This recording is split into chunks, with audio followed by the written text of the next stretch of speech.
ఏమైంది బేట, school time కావట్లేదా? రెడీ కావట్లేవు? లేదు మమ్మీ, ఈరోజు స్కూల్ లేదు. నిన్న నైటే చెప్పాను కదా మా ప్రిన్సిపాల్ సార్ చనిపోయాడని.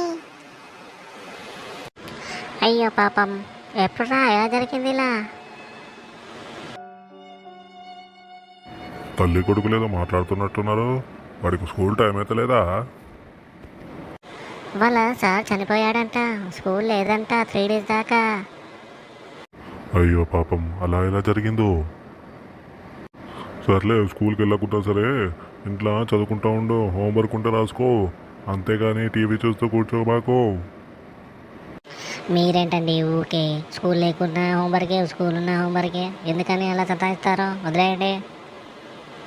హోంవర్క్ లేకుంటే చదువుకోకుంటే నీ లేక నా లేక తయారైతాడాడు, కూలీ పనికి పోవాలా.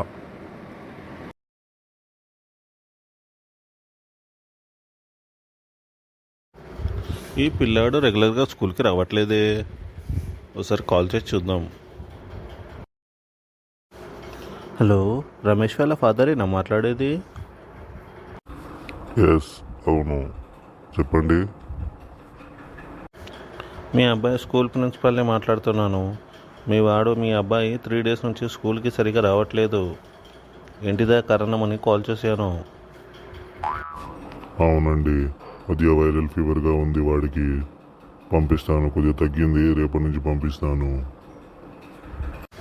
ఓకే అండి, కొద్దిగా కంటిన్యూగా పంపండి, ఎగ్జామ్స్ దగ్గరికి పడుతున్నాయి. ఓకే అండి, ఓకే.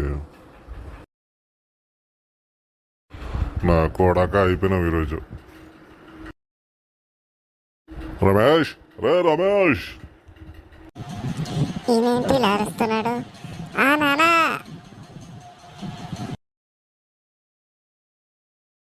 అవు బేటా, స్కూల్లో ఎవరో చనిపోయారన్నావు, ఎవరు బేటా? ప్రిన్సిపాల్ అండి, ప్రిన్సిపాల్ గారు చనిపోయారు. స్కూల్ నుంచి ఫోన్ వచ్చిందిరా, మీ సార్ ఫోన్ చేశాడు.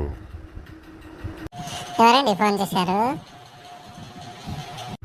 మీ ప్రిన్సిపాల్ రా, మీ ప్రిన్సిపాల్. అన్ని అబద్ధాలు చెప్పకుండా స్కూల్ పోకుండా డుబ్బాలు కొడుతున్నావురా. నేను వేల కొద్ది ఫీజులు కడుతుంటే నీకు. Oh no.